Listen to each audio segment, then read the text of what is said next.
Hatshepsut Hatshepsut at Karnak. A woman under God's commands. Reciprocal Gratitude. Part 1. James P. Allen has already shown that the Queen's gifts to Amun were seen not merely as a duty, but as a privilege granted by the god himself.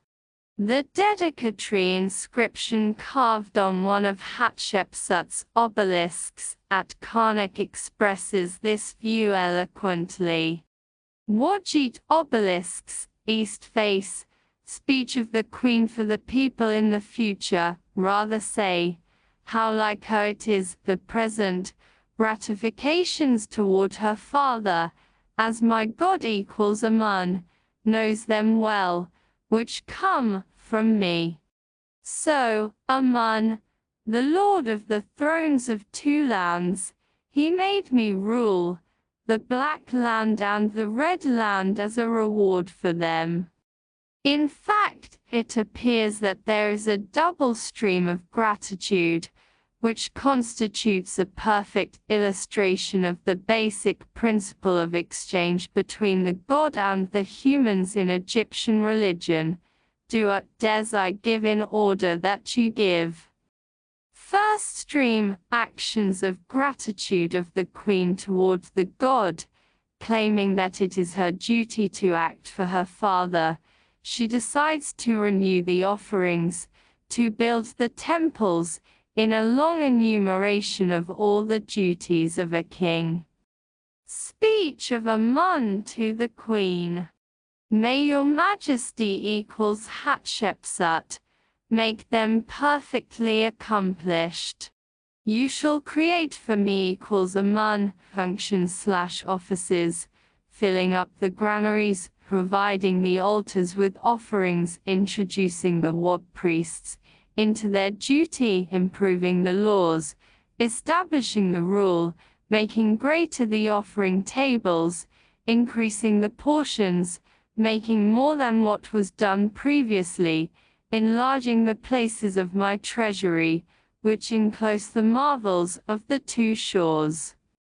Second stream, actions of gratitude of the god towards the Queen. Amun first created her, and then on a second occasion, he promoted her to the royal status of Pharaoh. I am king, by order of my father of whom I am issued. Hatshepsut appears clearly as the tool, the instrument of the god's will. She is the medium on earth, through which God's wishes shall be accomplished. Speech of the Queen to Amun mentioning the oracle. After this, she equals Hatshepsut, placed herself laying on her belly, in front of His Majesty equals Amun, saying, how greater is this than the other, projects of your Majesty equals Amun's. It is you, my father, who planned all what exists. Anything you would like it happens, I shall make it. And the majesty of this god gave very great oracles, numerous and important. So, the Queen pledges to accomplish any wish of the god, and the oracle is the privileged way for the god to express these wishes. These oracular manifestations of the gods will occur very early in the regency of Hatshepsut. In year 2 of Thutmose III, who is not mentioned on purpose by the Queen in her record of the scene, an oracle was delivered during the Opit festival at Lua Temple. Chapel Rouge, oracle of year 2. Very great oracles/miracles in the presence of this perfect God equals Thutmose III. In order to foretell to me the kingship of the two lands, Upper and Lower Egypt being under my threat, in order to attribute to me every country, in order to enlight the victories of my Majesty equals Hatshepsut.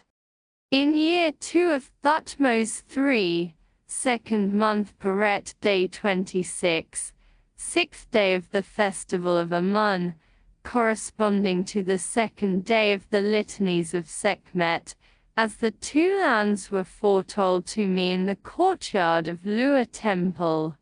Lo, His Majesty equals Amun, was giving oracles in the presence of this perfect God equals Thutmose III. At the processional apparition of my father in his beautiful festival,